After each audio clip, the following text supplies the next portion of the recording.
नमस्कार, मैं रूबी फुगाट यादव। हमारे आज की आध्यात्मिक सफर में हम बात करेंगे सैक्रल चक्र के बारे में, स्वादिष्ठान चक्र। इससे पहले वीडियोस में मैं आपको बता चुकी हूँ कि हमारे इस शरीर में कितने चक्र हैं और पूरी तरह से मैंने विस्तार में बताया है मूलाधार चक्र, रूट चक्र के बारे में। हमारा जो पहला चक्र था वो रूट चक्र था। अब आज जो हम बात कर रहे हैं वो हमारे दूसरे चक्र सैक्रल चक्र, स्वादिष्ठान चक्र के बारे में विस्तार से मैं आपको जानकारी दे रही हूँ। स्वादिष्ठान चक्र की जो पोजीशन है वो हमारी बॉडी के अंदर हमारे नेवल से यानी नाभि से 2 इंच नीचे है, मूलाधार चक्र से थोड़ा ऊपर, इसीलिए इसको नेवल चक्र भी कहा जाता है। और ये जो स्थित है, इसकी एग्जैक्ट पोजीशन है पेल्विस सैक्रम, जो हमारे लिंग है, लिंग के मूल में मौजूद होता है। इसका रंग संतरी होता है, संतरी जैसे रंग का, नारंगी रंग, ऑरेंज कलर। इसकी ऊर्जा का रंग संतरी है। इसमें यदि हम इसका मूल मंत्र देखें, बीज मंत्र देखें, तो वो है वम। हमारे पूरा शरीर पंचतत्वों से बना है, इसीलिए इसका जो एलिमेंट है वो एलिमेंट वाटर एलिमेंट है। इसका ग्रह प्लैनेटरी अगर हम इसके देखें पूरी तरह से, तो इसके जो ग्रह है वो मून ग्रह है, मून प्लैनेट है इसका। इसी के साथ साथ सेंसेस की हम बात करें तो हमें इसमें टेस्ट बहुत स्ट्रांग हो जाता है अगर ये हमारा बैलेंस्ड है। अगर हमारा इम्बैलेंस्ड है तो हमें स्वाद नहीं आता किसी भी चीज को। अगर हम खाते हैं, पीते हैं, टेस्टलेस लगने लगती हैं चीजें हमें। इसका जो हमारे बॉडी के अंदर कनेक्शन है, संबंध है, वो हमारे रिप्रोडक्टिव सिस्टम से है, जेनिटल ऑर्गन से है, किडनी से है। अक्सर आप देखते होंगे कि अगर ये इम्बैलेंस्ड है तो लोग डायलिसिस तक पर आ जाते हैं, किडनी स्टोन्स हो जाते हैं। इसकी जो कमियां हैं, जो ये इनएक्टिव रहे या फिर ये बहुत ज्यादा ओवर एक्टिव हो जाता है, तो जो कमी हमारे शरीर में आ जाती है वो सारी जानकारी मैं आपको दूंगी। हमारे सैक्रल चक्र की कमल पंखुड़ियां 6 होती हैं। कमल पंखुड़ियां इससे पहले वीडियो में मैंने विस्तार से बताया था। हमारी वो नाड़ियां जो एक साथ जाकर किसी चक्र पर जब मिल जाती हैं तो उस चक्र की वो कमल पंखुड़ियां कहलाती हैं। इसीलिए हमारे स्वादिष्ठान चक्र सैक्रल चक्र की कमल पंखुड़ियां 6 हैं। जब हमारा ये स्वादिष्ठान चक्र सैक्रल चक्र इम्बैलेंस हो जाता है या फिर ये जागृत ही नहीं होता, तब हमें बहुत सारी ऐसी कठिनाइयां आ जाती हैं, बहुत सारी तकलीफें आ जाती हैं, इमोशनली तौर पर भी और फिजिकली भी। यानी कि हम शारीरिक रूप से भी बीमार हो जाते हैं और मानसिक तौर पर भी। हमारे सारे इमोशंस इसी से जुड़े रहते हैं। अगर हम इमोशंस की बात करें तो कहीं ना कहीं मन में बहुत नेगेटिविटी रहती है, बहुत ज्यादा अकेलापन रहता है, बहुत ज्यादा मेंटली अनस्टेबल हो जाते हैं। और शारीरिक तौर पर अगर हम बात करें तो बहुत सारी बीमारियां इससे जुड़ जाती हैं। किडनी फेल हो जाती है, आप डायलिसिस पे आ जाते हैं, आलस्य से हम भर जाते हैं, हमारे तलवों में, हमारे पंजों में दर्द होने लगता है, टोज में, हील्स में, पैरों के नीचे। इसी के साथ साथ हमारा जो पूरा बैलेंस है बॉडी का वो धीरे धीरे बिगड़ने लगता है, क्योंकि इससे हमारे जो माताएं हैं, बहनें हैं, उनको गर्भ धारण करने में भी बहुत दिक्कतें आती हैं, क्योंकि जेनिटल ऑर्गन से ये जुड़े रहते हैं, कनेक्टेड है ये वाला चक्र हमारा।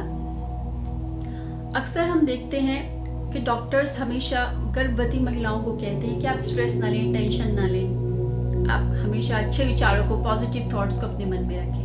वो इसीलिए है क्योंकि नाभि से बच्चा हमेशा माँ से जुड़ा रहता है, और जब बच्चे को भोजन नाभि से जा रहा है, माँ के द्वारा जा रहा है, उसको विचार माँ के द्वारा जा रहे हैं, तो माँ जैसे विचार मन में रखती है, बच्चे को कहीं ना कहीं मानसिक तौर पर वो मिलते हैं, और भोजन जिस हिसाब से उसके अंदर जाता है उसी हिसाब से उसका अंदर शारीरिक जो उसकी फिजिकल ग्रोथ है वो ग्रोथ होती है। लेकिन अगर ये इम्बैलेंस्ड है तो आपका मिसकैरेज हो जाता है, क्योंकि बच्चे की ठीक से ग्रोथ नहीं हो पाती, या फिर बहुत बार कहीं ना कहीं हम देखते हैं कि अंदर ही डॉक्टर्स बता देते हैं अल्ट्रासाउंड के माध्यम से कि बच्चे के किसी अंग में कोई प्रॉब्लम है। तो ये तभी संभव है ये सारी बातें जब हमारा ये सैक्रल चक्र इम्बैलेंस होता है।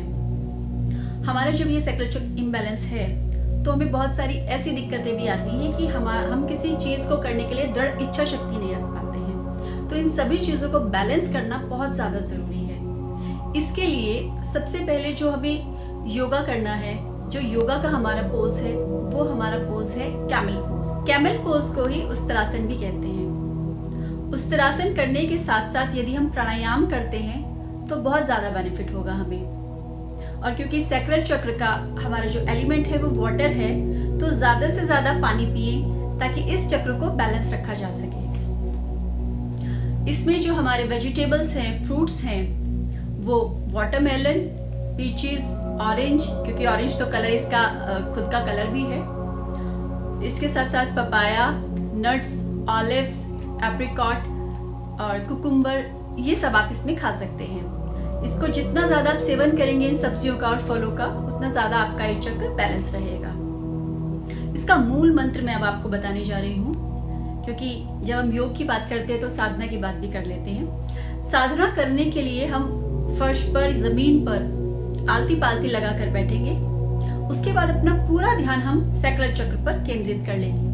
सैक्रल चक्र नाभि से 2 इंच नीचे है, तो पूरी ऊर्जा ऑरेंज कलर की एनर्जी है इसकी। आप उसको महसूस करें, इमेजिन करें कि पूरी ऊर्जा वहां पर है और आप अपनी पूरी शक्ति वहां पर लगाकर उस ऊर्जा पर अपना ध्यान केंद्रित करके बैठ गए हैं। अब मैं 3 बार इस मंत्र का उच्चारण करूंगी। वम वम वम। जब हम इस मंत्र का उच्चारण करते हैं तो बहुत सारी वाइब्रेशन हमें अपने गले में, अपने अंदर, अपने शरीर में फील होती है। वो वाइब्रेशन ही हमारी ताकत है, वो वाइब्रेशन ही हमारी जो ब्रह्मांड से हमें कनेक्ट करके रखती है, वो हमारी ऊर्जा है। इसी को हमें महसूस करना है अपने अंदर, और इसका जाप करने से हमें बहुत फायदे होंगे। ये चक्र हमारा जब बैलेंस हो जाएगा तो हमारे अंदर दृढ़ इच्छा शक्ति आ जाएगी, हमारे रिप्रोडक्टिव ऑर्गन्स बहुत मजबूत हो जाएंगे, हमारे शरीर के अंदर हमें एस्थमा, एनीमिया, टीबी, कफ की ये सभी बीमारियों से छुटकारा मिल जाएगा। हम अपने मन के अंदर बहुत ज्यादा पॉजिटिव हो जाएंगे, सकारात्मकता के साथ अपना जीवन जीना शुरू कर देंगे। अब मैं बात करती हूँ वाटर थेरेपी की। मैंने इससे पहले भी आपको बताया था कलर थेरेपी के बारे में।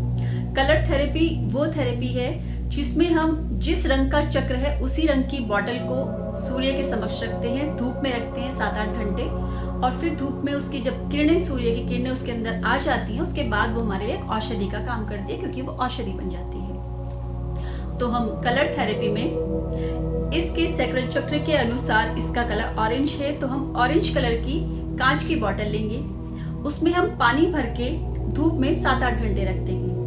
उसके बाद जब सूर्य की किरणें उसमें पड़ जाएंगी तब वो पानी हम पिएंगे, तो उससे भी हमारा चक्र बैलेंस हो जाएगा।